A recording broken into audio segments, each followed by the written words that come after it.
અમારા સમાજના જે અગ્રણી છે એવા અમારે શૈલેષ ગિરી બાપુ મામાદેવ જગ્યાના મહંત અને 1008નું જેમને પદ મળ્યું બિરદ મળ્યું છે એવા અમારે શૈલેષ ગિરી બાપુ અને મહેશ ગિરી બાપુ જે પત્રકારની ભૂમિકા નિભાવે છે અને સમાજમાં સત્ય અને સાચા સમાચાર પહોંચાડવાનું કામ કરે છે. તો અમારે મહેશ ગિરી બાપુ જ્યારે પધાર્યા છે ભૈરવ દાદાના દર્શને તો 2 શબ્દ કહેશે એમને કેવો અનુભવ થયો, કેવો આનંદ આવ્યો. બાપુ સૌ પ્રથમ તો આજે જે સુરત દેવસ્થાન પૂજારી મંડળના સંતો મહંતો સંન્યાસીઓ અહીંયા પધાર્યા છે બપોરે 11 વાગ્યે, જે 3 વાગ્યા સુધી રોકાયા અને જે આનંદની અનુભૂતિ કરી છે અને એમાંથી 90% પ્રથમ વખત જ અહીંયા આવ્યા છે.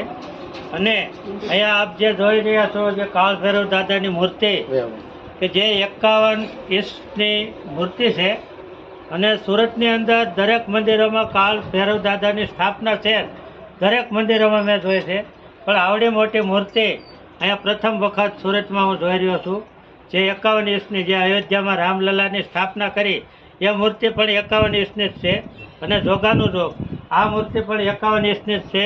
અને કાળ ભૈરવ દાદાના અલૌકિક દર્શનનો લાભ લોકો એના જે સ્થાનિકો છે તે પણ લઈ રહ્યા છે.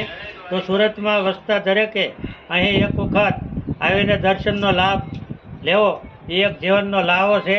કાળ ભૈરવ દાદાની મૂર્તિ અને કાળ ભૈરવની સાથે કહેવાય છે કાળા શ્વાન, કાળા કૂતરા હોય છે.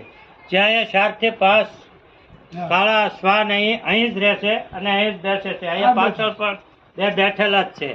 તો સાક્ષાત કાળ ભૈરવ ક્ષેત્રપાલ દાદા અહીં દેખાડો એ અહીંયા જ રહેશે અને કાળ ભૈરવ દાદા જાણે અહીંયા સાક્ષાત હોય એ રીતે અલૌકિક મૂર્તિના દર્શનનો લાભ અમને આજે જે મળ્યો એ બદલ અહીંના જે આ આશ્રમના સ્થાપક એવા સુપ્રસિદ્ધ કથાકાર